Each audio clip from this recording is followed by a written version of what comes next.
Levels of complexity in your Qigong practice and finding the right level for you and why that's important. That is going to be the topic of this episode of Qi Life.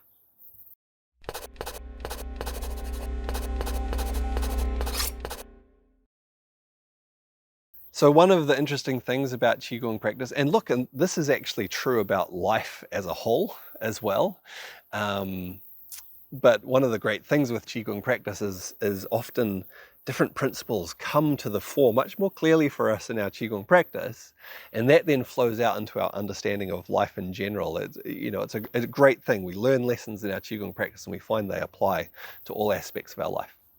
So one of the things in our Qigong practice is that often a practice can be both very complex and very simple at the same time. And as well as that, there can be other layers in between of like, okay, we can look at this or experience this in a somewhat more complex way, but still quite simple or a slightly less complex way. And it's all happening at the same time. Again, this is true of everything in life to some extent. But Qigong brings it to the fore. And it's really helpful at the right time, when it's right for us, to understand both the simplicity of a practice and the complexity, to understand both sides. It's kind of like seeing both sides of a coin. You get a better understanding of the thing as a whole. But it's important to do this at the right time for us.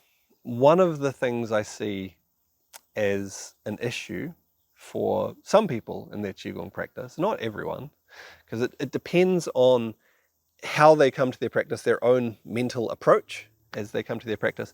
It also often comes to what they've been exposed to in terms of who's teaching them and how they're teaching them, which may lead them to look at practices in this way, is for people to too quickly go into too much complexity within a practice. And when they do this, what often happens is they don't really understand all of that complexity. And so either they become confused and they just don't really get it, it's like just incomprehensible to them, or they kind of think they get it, but they don't really have a foundation for the knowledge to understand that complexity. And it then becomes, some of those details and things become things that they remember, like they have to memorize, and it becomes almost like a magic recipe or a magic spell, and they just have to remember it and do it the right way. And that doesn't give real understanding, because you're reliant on just remembering the magic recipe, remembering the magic spell in order to get the result. And the problem with that is, one, often people's memory isn't that good, and so it's easy to forget things. And two, what if the magic recipe doesn't apply fully to what it is that you're doing? That you actually need to adapt things for your needs, or maybe for someone else's needs, that it actually needs to be tweaked, to be adjusted. If all you've done is remembered it as a magic formula, you're not going to be able to do that well. Whereas if you really understand the principles of all that complexity, you're going to understand how to apply those principles to adjust, to fine-tune, whether that be for your own practice, for someone else, to really get the benefit that you're after, rather than maybe missing the mark.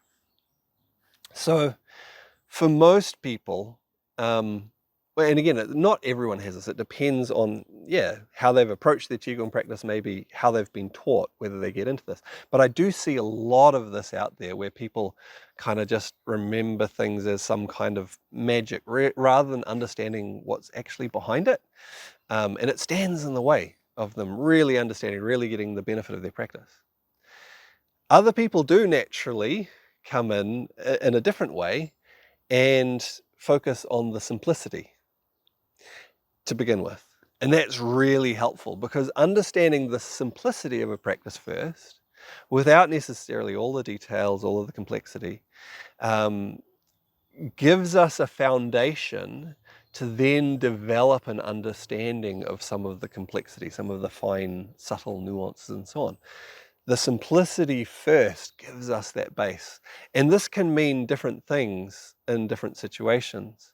A classic example would be just copying a movement and seeing what happens. So not digging into how the movement works, why that specific movement, why have your legs or your arms in a particular position or shape, just doing it and noticing. That's a real simple approach, and it's a good starting point to just have your own experience without like thinking about it too much and maybe misunderstanding things and that misdirecting you in what you're doing and what you therefore experience, and maybe stopping you from ever truly understanding what's going on. Just copying, just following along, it's a great starting point. It's super, super simple. Maybe a step above this is going like, okay, following along and maybe understanding some real simple things to, like, maybe when you breathe in and when you breathe out with a particular movement, because it has an effect on what happens with the energy. And it might have a whole lot of effects on what happens with the energy, but you might just focus on something really simple to do with that. Taking in the energy when you breathe in, sending energy out when you breathe out, for example. And oh, now we have a little bit more nuanced understanding of what's going on within a movement. It could be understanding, a little bit more complexity, some basic aspects of why you're moving the body in particular ways, and how that sends physical force through your body, and how that then maybe stimulates different organs, or how that ties in instinctively to postures that relate to emotions, things like that. Okay, now we're getting a richer understanding of the practice, and still at a relatively simple level, but we're now able to notice a lot more detail within the practice and really understand the principles that are going on, and then little by little building up to the greater levels of complexity, the fine details of what's within a practice, maybe fine details of how the body is held, of intention within the practice, of visualization, of using the mind in different ways and so on. Then you really understand the practice. And you can choose to do it in a simple way, just do the movement. You can choose to do it focusing on all the intricacies as well, and understand the full spectrum. And when you do that, you can then, within your own practice, sometimes it's best to get the mind right out of our practice and go, let's just be simple. Let's let things flow. It doesn't mean do nothing. Sometimes it means do nothing, actually. But often it means do something, but do something simple. We can pitch it where we need it. Other times it can mean, okay, I need to really dig into the nitty-gritty here to really do something in a more specific way to help address what might be going on within me, to bring balance, or maybe to develop skill. And for those who teach Qigong, again, when you have this understanding for yourself, it means you can pitch things at the right level for the people you're teaching as well. Simple, or moderately complex, or a little bit more complex, and so on.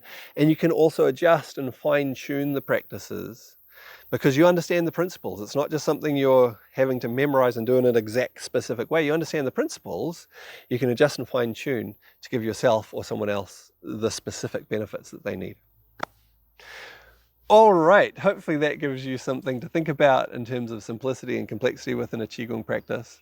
Both are really valuable, both are beautiful to practice a practice in its simplicity, beautiful to understand the intricacies and nuances as well. And but important, I think, to start with the simplicity and develop into the nuances, the intricacies little by little, or otherwise, you might think the intricacies are this, right? But it turns out you miss the foundation, and the intricacies are actually this, right? And what you thought you knew actually collapses through not understanding the principles behind it. All right, hopefully you've enjoyed this vlog.